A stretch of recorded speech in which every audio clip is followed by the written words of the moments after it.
Salutations à tous, c'est le frère Mota Mwanedi et aujourd'hui encore une fois par la manifestation de la grâce de l'Oba, le seul et unique créateur, par son verbe, par le deuxième, le seul enseignant mandataire à cette époque, Zoulasan, il m'a été permis de donner une exhortation dans Bible, Kalatampale, la Bible authentique, la seule version sans erreur ni contradiction.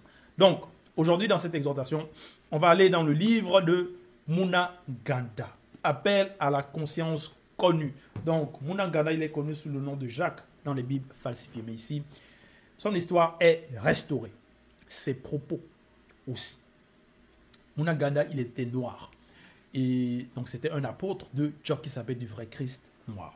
Donc ici, il va parler au chapitre 2, à partir du verset 1 jusqu'au verset 10, de ne pas agir avec partialité. Donc, il va dénoncer un comportement, un raisonnement, une façon d'agir de certaines personnes, que certaines personnes ont.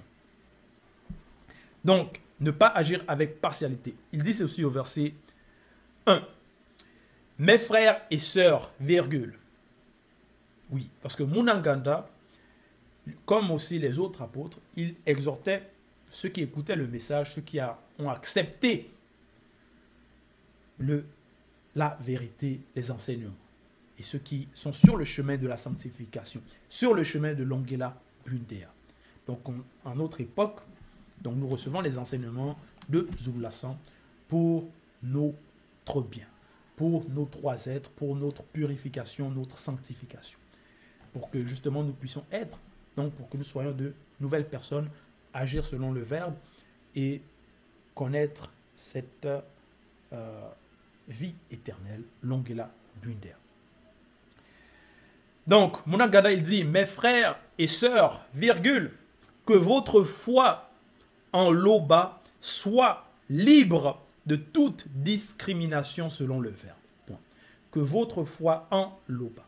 Ça, c'est la bonne foi. En l'Oba, le seul et unique créateur. Non pas la foi en des faux dieux. Non, non pas la foi en des fausses divinités.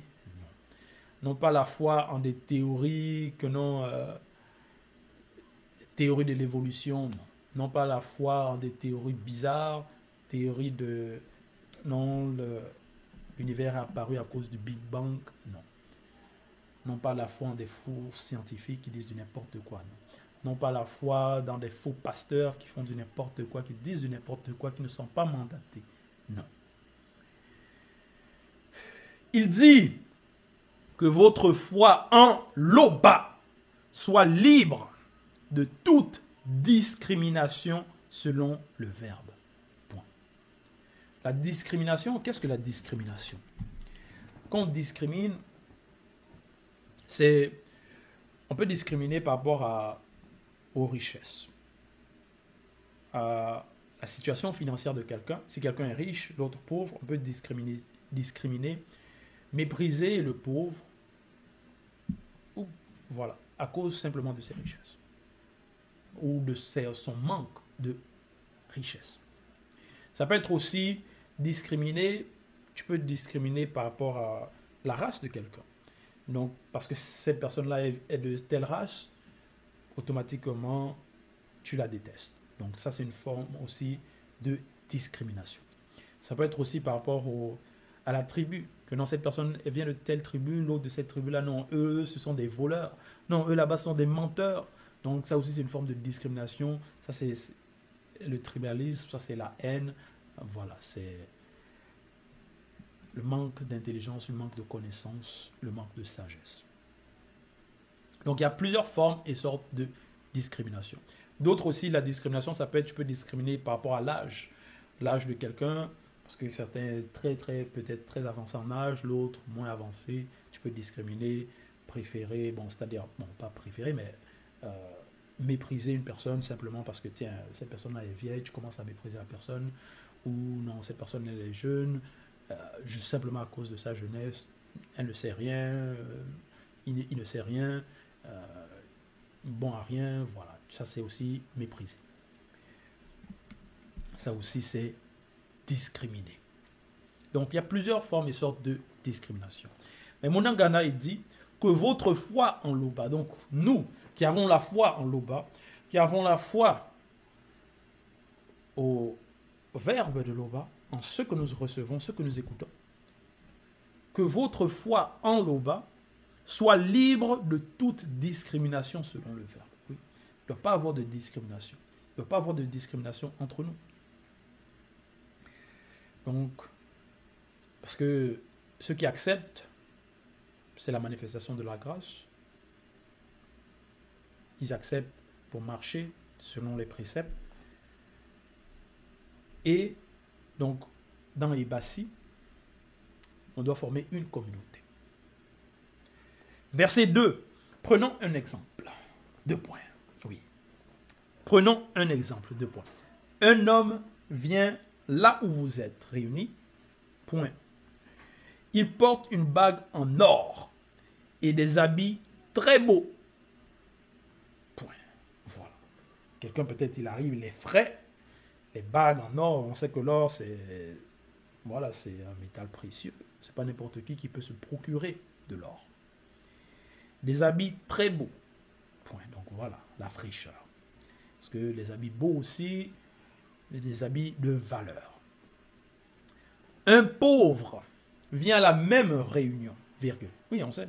Parfois, une réunion, c'est quoi? Parfois, il y a des... Quand il y a des églises de maison, c'est aussi une réunion. On se réunit pour échanger, pour partager. Un pauvre vient à la même réunion, virgule. Donc déjà, le pauvre, donc quelqu'un voilà, qui n'a pas trop de moyens, il est mal habillé. Donc même son habillement reflète aussi sa pauvreté. Verset 3. Vous montrez plus de respect à l'homme qui porte les beaux habits. Et vous lui dites, 2 points. Donc voilà, vous montrez plus de respect. Le respect, montrer du respect, même pas dans le regard, tu peux mépriser une personne simplement dans le regard. Par rapport à comment tu regardes la personne, comment, voilà, certaines personnes vont, voilà, ensuite ils vont faire aussi certains bruits, comme ça, juste simplement en regardant la personne. Donc ça va être même une forme aussi d'insulte. Par rapport à des regards, par rapport à des bruits, ainsi de suite. Mais il dit ici, vous montrez plus de respect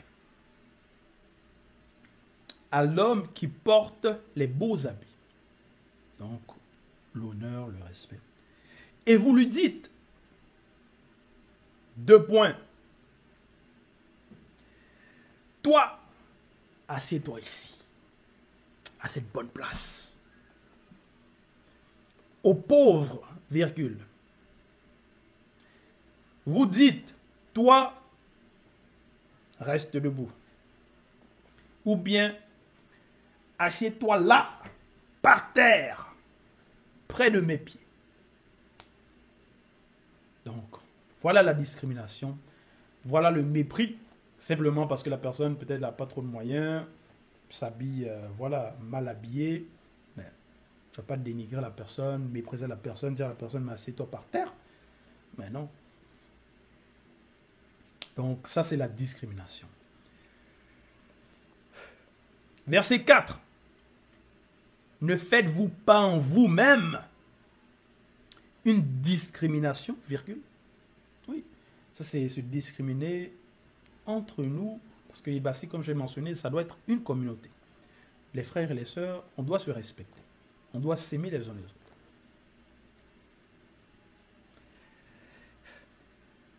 Et n'êtes-vous pas des juges au raisonnement mauvais? Point d'interrogation. Voilà. Parce que on sait qu'il y a des juges corrompus qui vont avoir des mauvais raisonnements, qui vont peut-être acquitter certains riches parce qu'ils sont corrompus. Voilà, on les a derrière, on les a donné de l'argent. Et à cause de cela, ils vont condamner peut-être l'innocent qui est pauvre et acquitter le riche coupable. Donc, on sait qu'aussi dans la société, parfois, plusieurs personnes vont accorder de l'honneur à certains riches, Même si ces riches-là, ils disent du n'importe quoi, voilà, ils vont leur accorder des honneurs, simplement à cause de leur richesse. Donc, ils vont accorder plus de respect à ce genre de personnes. Et ça, c'est donc pas ainsi que nous devons agir. Au verset 4, donc, il disait, ne faites-vous pas en vous-même une discrimination, virgule, et n'êtes-vous pas des juges au raisonnement mauvais? Point d'interrogation. Verset 5, et vous, virgule, vous méprisez le pauvre? Point d'interrogation. Voilà. Donc, mépriser le pauvre, c'est vraiment simplement à cause parce qu'une personne peut être née pauvre dans une famille pauvre. Tu vas mépriser la personne simplement à cause de cela. Ou une personne peut devenir pauvre voilà, à cause des circonstances, ainsi de suite. Mais ça ne veut pas dire que cette personne n'a pas de valeur. Ce sont pourtant les riches vaniteux qui vous oppriment et qui vous traînent en justice devant les tribunaux. Point. Voilà. C'est pour ça que même à cette époque, voilà, il y a des organisations, il y a des systèmes voilà, qui sont en place pour opprimer plus les populations, pour opprimer les pauvres. Voilà.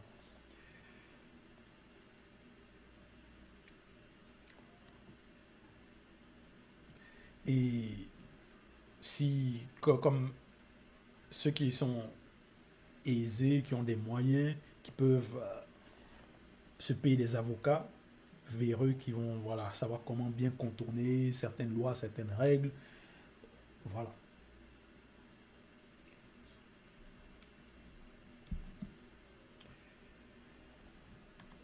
Mais le pauvre, lui, c'est pas la même situation. Donc, ici il dit, ce sont pourtant les riches vaniteux qui vous oppriment et qui vous traînent en justice devant les tribunaux. Point. Verset 6. Ce sont eux qui insultent le nom merveilleux qu'on a fait descendre sur vous. Oui, ils insultent. Ils ne considèrent pas les autres. Ils dénigrent, ils maltraitent. Alors, nous qui avons écouté, accepté, on ne doit pas imiter ce genre de comportement. Verset 7. Si vous accomplissez la loi d'après les propos de Boussi. 2 points. Donc,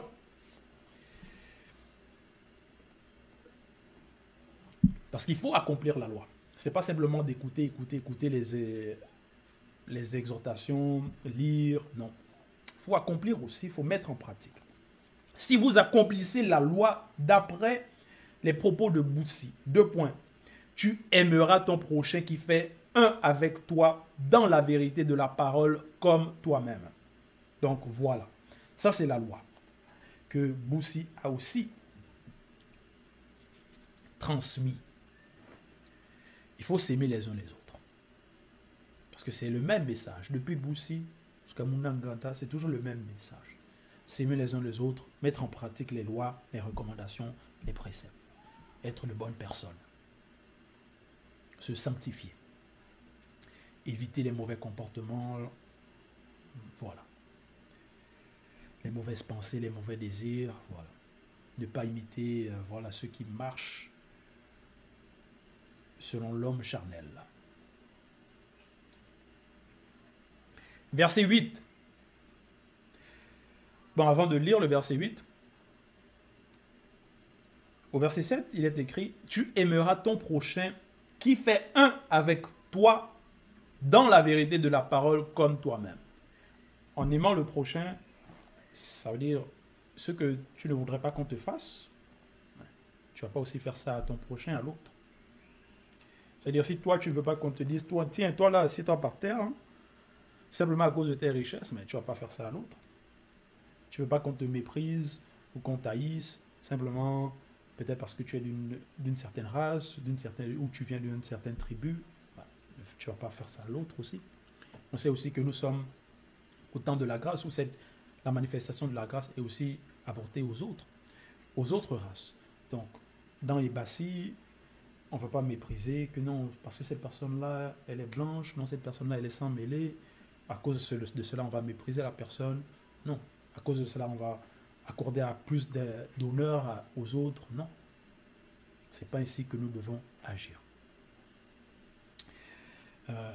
Ça peut être aussi, bon, parce qu'une personne dans la bergerie vient de cette tribu, l'autre vient de l'autre tribu. Ah, cette tribu-là, dans mon passé, là, les histoires que j'ai entendues, eux-là sont mauvais, eux-là sont des menteurs. Donc le tribalisme, tout ça là, mais on ne va pas apporter ces mêmes raisonnements dans les Bassi, dans la bergerie.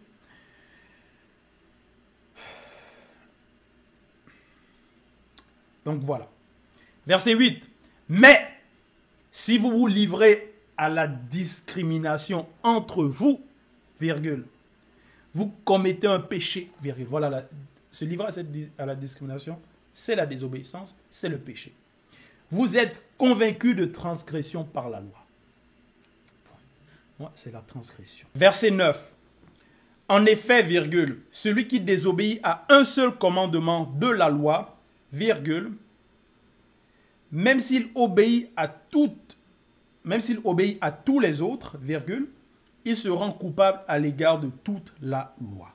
Point. Et oui, si on désobéit à une, on est coupable par rapport à toute la loi. Parce que les lois viennent d'une seule source. D'une seule source. On sait que derrière les lois, il y a les entités. Et les entités sont en harmonie entre elles. Et quand je parle ici des entités, je ne parle pas des entités déchues, des Babyloma Bougoulanais ou de Satan le Moudima Boubé. Non. Je parle des entités élues, des entités qui sont demeurées fidèles, les entités connues. Il dit, donc, même s'il obéit à tous les autres, virgule, il se rend coupable à l'égard de toute la loi. Point. Oui. Donc, les entités, elles sont en harmonie. Donc, si on désobéit à une, on désobéit aussi aux autres. Parce qu'elles ne se contredisent pas les unes les autres. Mais elles sont un.